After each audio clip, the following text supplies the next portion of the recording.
Shalom,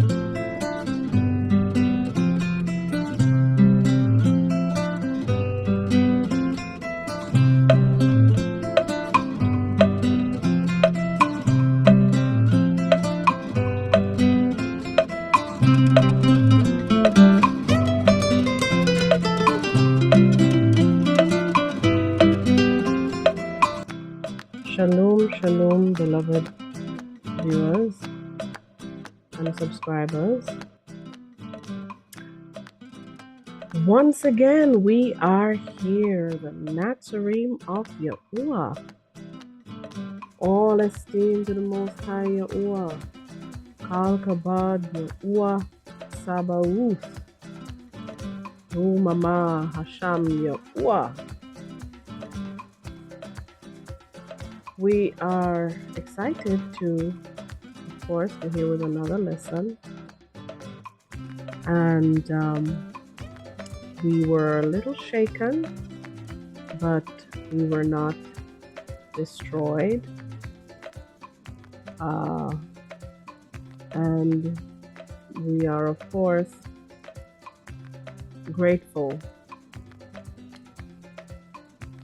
We say Thudah L'shalak Tapilus. Thank you very much for your prayers. There were persons who attempted to reach out to us via email, and we were not able to retrieve those until we had some form of connectivity.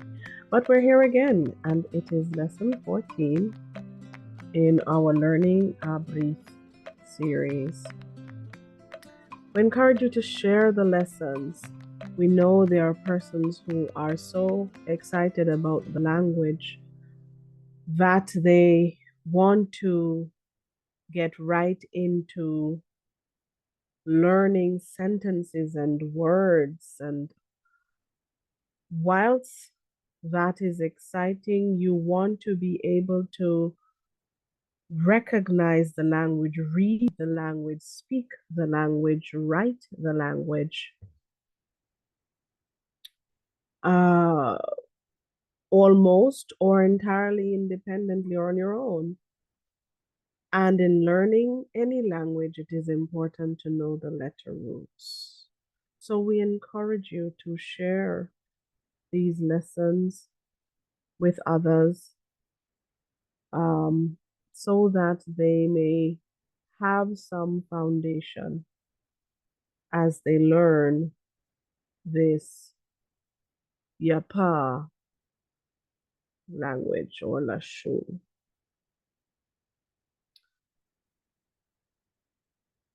Abryth AlaphBath. And in the English, this means the Hebrew or the Semitic AlaphBath. Notice we say AlaphBath and not alphabet, because alphabet is a Greek description of a group of letters, and we will explain what this means. The groups of letters that form the words of a particular language are usually called by the first two letters. It is technically incorrect to call the Abryth group of letters the alphabet because the first two letters of the Abryth are the Aleph and the Bat. Therefore, we say AlaphBath. The first two letters of the Greek grouping are the alpha and the beta. Therefore, those as well as the Latin and today's English groups are called alphabet. The following 7 letters were not part of the original Hebrew AlaphBath. The first 4 of the 7 below are not in the Abryth nor the Greek list of letters. These are F, J, W, and V. The letters J and W were not in the Abryth, Greek, nor the later Latin list of letters. These letters did not appear until the English group of letters came to be. We're sure you can think of some words or names that contain these letters. Those would not have been the original representations of those names or words once they contain letters that were not represented in the original AlaphBath. The next three are E, I, and O. In modern times, these are referred to as vowels. These were not represented in the original Abryth either, but were added much later, and so some letters of the original Abryth were replaced by E's, I's, O's, even F's, J's, W's, and V's. These were replacements and not original representations. Ancient Hebrew letters have four characteristics. 1. Form. 2. Name. 3. Meaning. 4. Sound. Let's begin. So we're getting into the letters of the Abryth AlaphBath. And the more we repeat these letters, is the easier it is to retain and remember the letters as it relates to their sounds and the order in which they appear. Let us repeat the letters, beginning with Aleph, Bat, Gam, Dal, Ha, U, Zan, Chat, Tat, Ya, Kaf, Lam, Mam, Nun, Samak, Ayan, Pa or Fa, Sad, Kuf, Rash, Shan, and Dal. In this lesson, we are focusing on the Mam. And for those who find it easier to recall through melody, we attempted to compose the AlaphBath shir,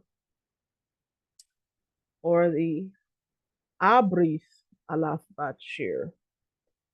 And so there is a snippet of this in this presentation, and we encourage you to visit the entire video on the channel and learn the song, as what you may find when you are searching for letters or for words in a particular letter order, you'll find yourself singing in your mind AlaphBath shir, or the AlaphBath song, and it helps you to remember which letter comes next. So here's a snippet of AlaphBath shir.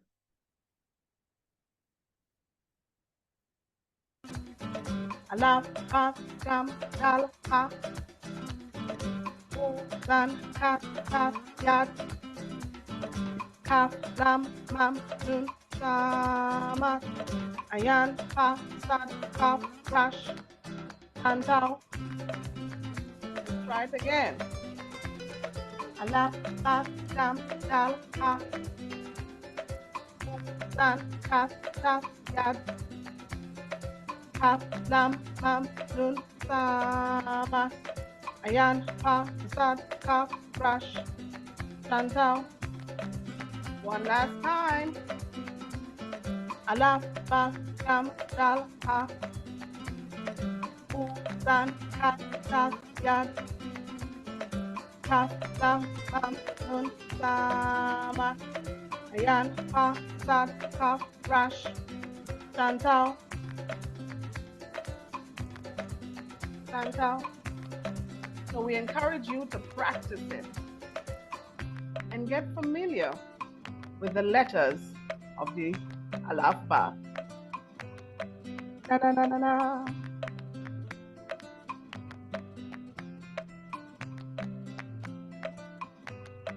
Na na na na na.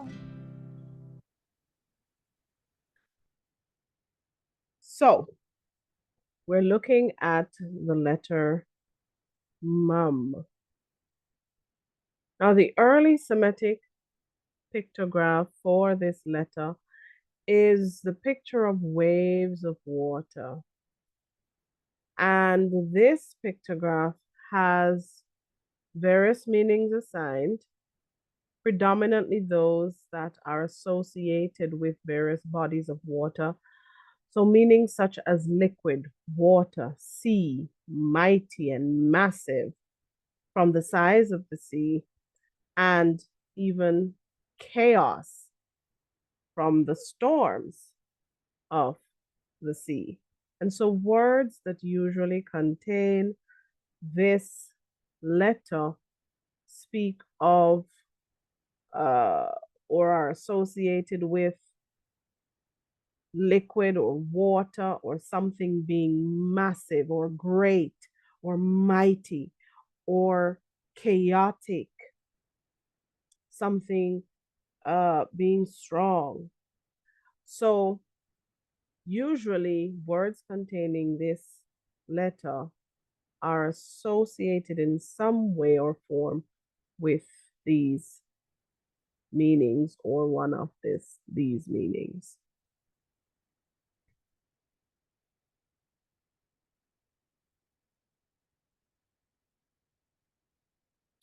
So we see where, based on the illustration, the form or shape of the letter represents waves and symbolizes, as we indicated, something massive, such as the ocean, or something in chaos, such as storms or hurricanes, or indicating to come from as water in motion.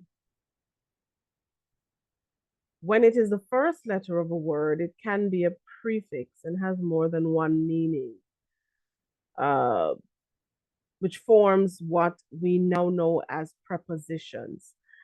And so, as a prefix, and we'll cover this in more detail further down in the presentation, we may see words such as from or than, or can indicate the participle form of certain verbs. However, when the letter follows the letter yad at the end of a word, it pluralizes the word. For example, we use aber, and of course, Aber is an individual who was the forefather or progenitor of various nations, those who are now referred to as Hebrew. The word was first Aber. An Abri is an individual who is a descendant of Aber. More than one descendants of Aber are referred to as Abrim or Abarim. So Yad and Mem are one way in which words are pluralized. Yad and Mem, Im, so Abrim. And I'm thinking you can think of other words that you would have seen the Yad and the Mem at the end and it being pluralized. Yum, which means day, more than one. Yumim. So it is also used in suffix form to pluralize words. Let's look at a brief history of the letter M. Now, the letter M was introduced in 1800 BCE, and by 800 BC, the peaks became zigzags, and you'll see that illustrated on your screen to your left. And the structure was made horizontal. Our M in sound and appearance. Now, curious forms occur in various italic alphabets. So you will observe there is some similarity across various groups of letters or styles of writing letters throughout different languages in history. So the Umbrian writing, and we have encircled the letter in these languages. So here we have it in the Umbrian representation. There's also the Oscan representation. You see it encircled there. There's also the Faliscan. And you'll see that this has a little bit of the Oscan, and the smaller form looks similar to the Paleo representation of the letter. Now, the rounded form appears in the uncial writing of the 5th and 6th century. And this sort of writing would have been on a number of notices and messages that were being sent out to various territories. Another form of rounded writing was in the Carolingian. And here we have it illustrated to your left. Only a slight variation from the uncial representation. So the Carolingian. And of course, you're talking about getting into the Latin styles of writing letters.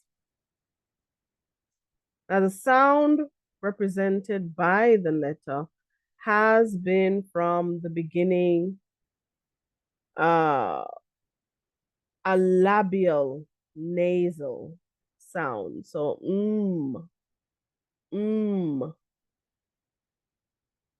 Of all sounds, the nasals are least liable to change, a fact that has remained constant or consistent throughout the history of the letter.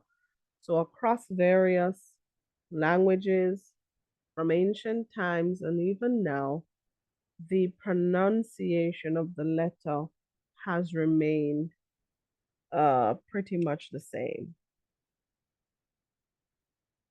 Now, the modern Abryth name for this letter is Mam, or you will see Mem.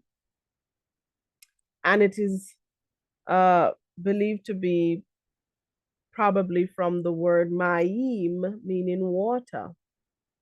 The word ma'im, observe we have the yod and the mum, is a plural form of ma. And because of this, it is opined that the original name of the letter is probably ma, meaning what? Which, in essence, is a question because of uncertainty. To our ancestors, the sea was said to be a feared and unknown place. And even now, there are persons who still believe so. And for this reason, the letter is used as a question word. So, ma, meaning what, or when, where, why, who, how. In essence, searching for an unknown. Observe that in Barashit chapter 1, we are not told how water was created or how it came to be. The chapter opens with water already in existence. And then pretty much all things appearing after its division. Now, the Greek name for this letter is mu, which is believed to be a word that is closely related in roots to the meaning of the Abryth word ma. Again, the sound for this letter is m, and it has remained constant or consistent throughout all other languages. Let's look at letter meanings. So the ma or mam, as we would have earlier indicated, can mean any of these words: water, liquid, chaos, mighty, massive, sea, blemish. Various characteristics of water or various bodies of water. When the word, well, before we go there, it is believed, we would have mentioned earlier about the prefix, for example, meaning from or than. And it is believed that because of that which I just described, the existence of all things happening after water was divided or coming from water. So land appeared after water was divided and receded in various areas. And then all things started to be. It is this occurrence that gave rise to the prefix of from or of or from inside or because of or due to or for or without. So from without. So the prefixes are so assigned because of this notion. Now, someone may say, what is an example? We go back to a word we have been using for various letter prefixes. Malak. Again, we encourage you to watch our previous lessons so that you are able to see the meanings associated with this word. It may mean king or royal, but it may also mean a servant or a leader, a teacher, a prophet, a messenger, an ambassador. So Malak may mean king or messenger, ambassador, royal, leader, ambassador. When ma or mum is placed before this, we have from a king or from a messenger or from an ambassador or from a leader. So mamalak, mamalak.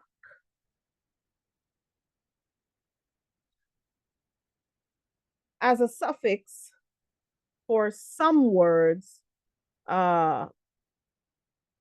such as them or those, it takes on a feminine form.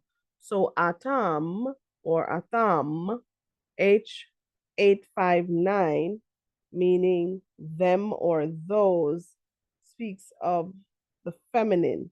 So them being females, a group of females.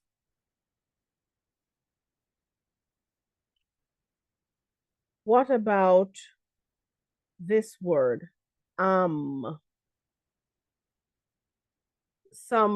more modern changes will show im or m.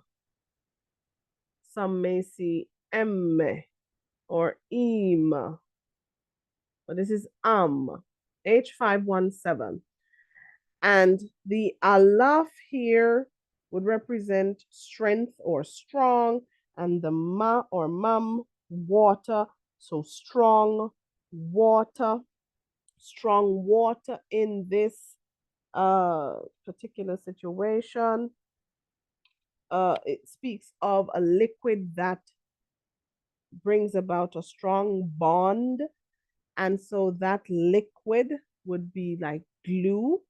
And so this individual is like the glue or strong bond in a particular place. And in this case, it's the mother.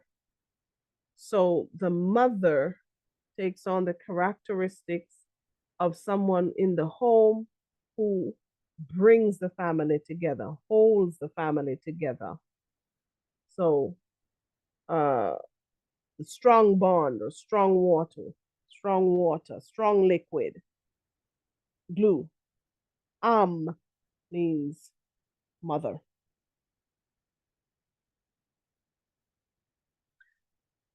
We spoke of the plural form of words or plural words taking on plural form when this letter follows the yod.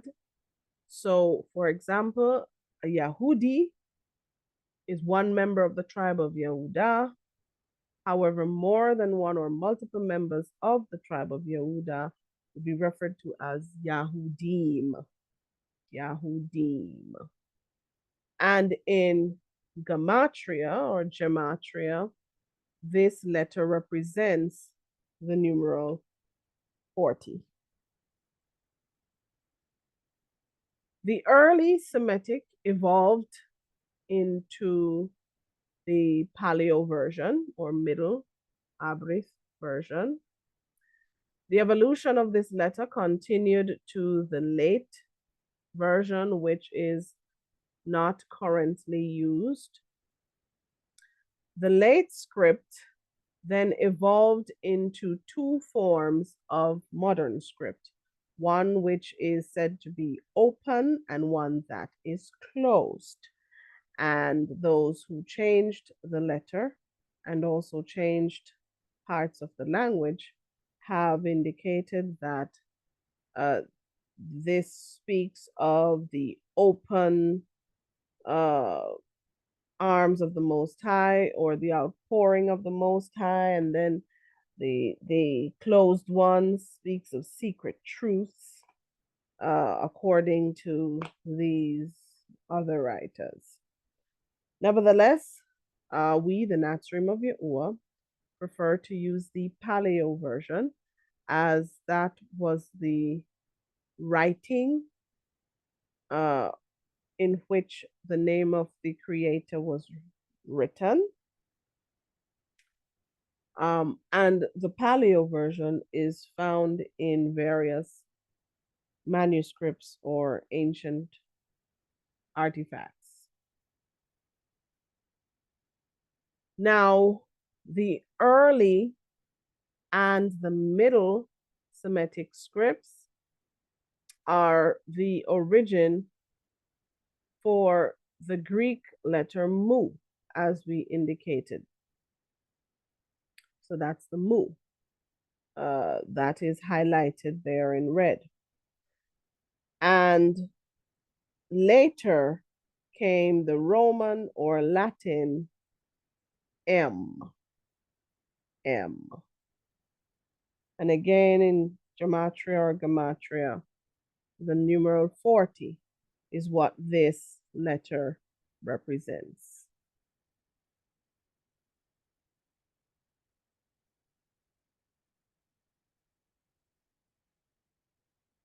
Exciting, exciting.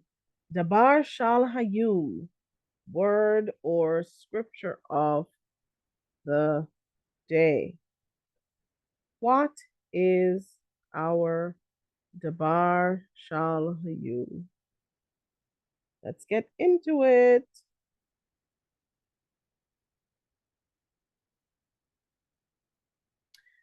So again, we attempt to, as best as possible, replicate some paleo writings on possibly stone, or maybe you would see it on some ancient parchment or scroll. And you want to get used to seeing the letters in these forms so you are able to read them. Now, even though we have them a little separated here for the most part, usually when you find these writings, there is no space between words. There is no separation of what we now call sentences and paragraphs. You don't see that sort of separation in the ancient writings.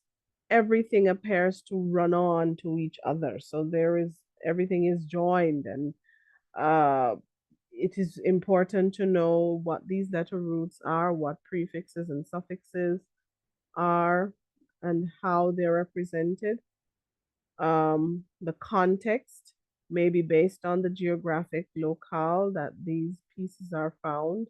That can also impact translating the text or the writings. Sometimes there are other languages, ancient languages, that may be discovered in these areas, and comparisons are made. For example, the Punic scripts. And we would have covered some of this information in lesson, I believe it was lesson 1 or lesson 2. So you can go back there and watch that to have a clearer understanding. But let's get into the words. Here, what is this script? The first word has the U, Aleph, Mam, and Rash. And we tried as best as possible to use a script that has multiple, that has the Mam or Ma appearing several times. So what is this word? Uamar. Uamar. Uamar in the English means and commanded, or and said, and charged, and appointed. The word amar, of course, representing say or said or tell or instruct or command or charge. This word is usually used when YaHUaH is speaking, the Most High is speaking. And so we see here Uamar. Now, for those who may be joining for the first time, the when we are finished with translating this script on the screen, the sentence may not make much sense, or it may not flow as we are used to it in the English, because English has what are referred to as subject verb agreements. Those rules do not apply to the Abryth language. The Abryth language is more concrete language, things you can touch, you can see. Other languages, such as the Greek or Latin, and from the Latin we get English, are more abstract. And so the same rules do not apply, right? So we say that so when we are through, you will see what we mean. The next word has the Aleph, Lam, Hayi, Yad, Mum. And this is the word Alayim. Alayim, speaking of mighty one. Now, someone may say, but there is the Yad and the Mum, so isn't that pluralized? In those times, there were not a lot of descriptions for the size of something. When something or the magnitude of something or someone was great or big or large, whether it was great in might and authority or great in stature, the word was pluralized to also signify how great something or someone was. So in some contexts, it's the plural form, and in other contexts, it's speaking to the greatness of something or someone. So in this case, Alayim is not speaking of multiple mighty ones, but a great mighty one. Just like, for example, even like Bahima. Bahima, when it spoke to the large or great stature or size of this animal, it says Bahimuth or Bahimuth. Bahamuth is not more than one of these creatures, but one creature, which was very great, very mighty, very strong, huge. And so it was pluralized to symbolize the massive nature of this particular creature. That was just another example. As the thou, sometimes used with the u, is also another way in which words are pluralized, but we'll get there when we get to that letter. The next letter or the next word has the YaHUaH. And this is YaHUaH. YaHUaH. And this word means he called to pass, or called to come to be, or he called to become. If those of you who watched our lesson on the Yad, you would recall the prefix form. When we see the Yad before a word, it takes on the he or she kind of nature. In this case, we know we're speaking of Alayim, so it's he. So we're going along. Uamar Alayim YaHUaH. The next word has the Rash, Kuf, Yad, and Ayan. And this is the word Rakiya. Rakiya. And Rakiya in English is a fixed expanse, or a firmament, or a fixed visible arch of the sky. So it can be a fixed expanse, a fixed firmament, or a fixed visible arch of the sky. Does not move. Rakia. The next word has the ba, the tau, the u, and the ka. And this is the word batuk.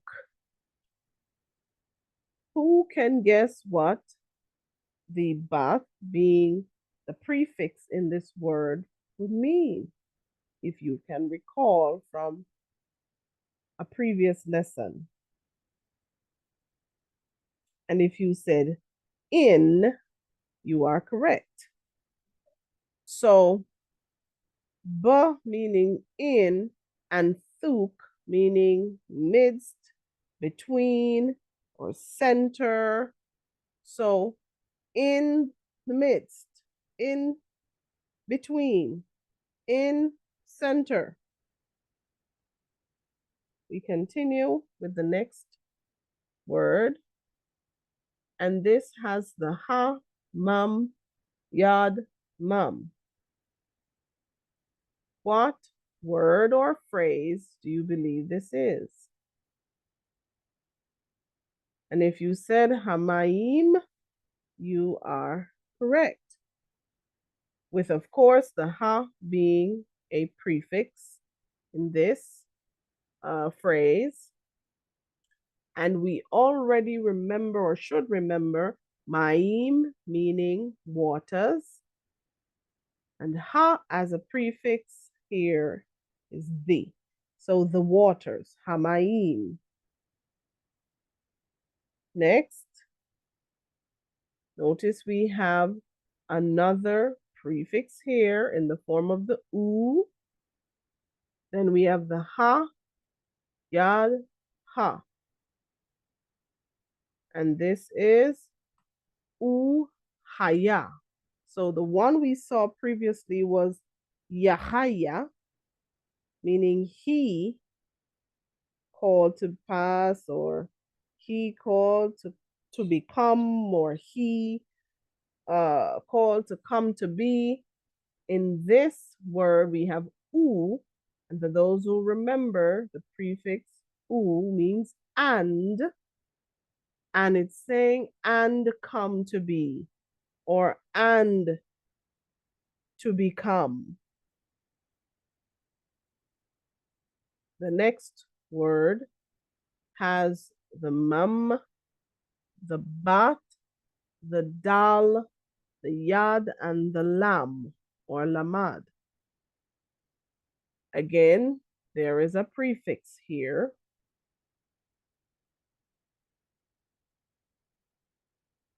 Being the mum, or ma. And this is the word mabadil, mabadil. And this means divide, separate, distinguish from, or from, divide, separate, distinguish. Again, the sentence may not come together or flow together as we're used to it in the English. But the mum here would represent from, and badil speaks of division or separation or distinguishing. Move to the next word or phrase. This appeared previously. Ha, maim. And again, what does hamaim mean in English? Correct, the waters. And the final, we see maim again, but there's a lam or lamad before it. And so this prefix would represent, here's the word, lamaim, to or of waters. To or of waters. So, uamar alayim YaHUaH rakia batuk hamaim YaHUaH mabadil Hamaim L'mayim. In English, and commanded, mighty one, he called to come to be, fixed expanse in between the waters, and to become division or separation or distinguishing from the waters of the waters, from the waters of waters. What scripture is this? Some may say, I know it's in Bereshit or in the beginning. That is correct. Bereshit or Genesis 1 verse 6. And Elohim said, let a fixed expanse or fixed firmament or fixed visible arch in the sky come to be in the midst of or in between the waters, and let it separate or divide or distinguish the waters from the waters. Excellent. Put your hands together for your attempt. Excellent. So we have covered our script of the YaHUaH, and we encourage you to add this to your notes as you continue, and we also continue to learn and go through the word of the Most High and learn the language of the beginning, the language of beginning, or we would see in Jubilee or Jubilees, the language of creation. And some, I think one viewer did ask, or one subscriber, about the language of creation. How do you say that in Abryth? Well, it would not have been creation, but really beginning. And so it would be Lashon Rashith, Lashon Rashith, language of the beginning. Nevertheless, Thudah Rabbah for joining us in this another presentation. And we look forward to the remaining presentations as we continue in our Learning Abryth series. We will complete the letter roots. As you will notice or observe, we do not only focus on letter roots, but we're covering letter roots as prefixes, letter roots as suffixes. So you're learning the forms, the sounds, the meanings of these letters, their various applications, their prefix forms, the suffix forms, the gematria, and you are also learning how to apply them to recognizing and reading various scriptures. So there is so much happening in these lessons. Do share them with others so that all our mashpaka may be edified. Here are some of the sources we use to construct the presentation. And you may also have other sources that you would love to share with us. Send us an email. Let us know how these presentations have been impacting you or helping you as you continue to learn the language of creation or of beginnings. So as you continue Lelashun or learn Halashun Rashid. So to learn the tongue of beginning. Learn the tongue of beginning. And again, the lam or lamad also represents learning or teaching. So you can watch that presentation. Kal kabad YaHUaH, all esteem to YaHUaH. Until next time, shalom, shalom. Perfect peace. Shalom alika. Peace upon you. We are the Nazarene of YaHUaH. And of course, we say Achad, Ahabah, which means one love. And we thank all our viewers and subscribers, all the family of the Most High, for viewing today's presentation. So remember to smash that like button Subscribe to the channel and hit that notification bell so that you may be alerted every time we upload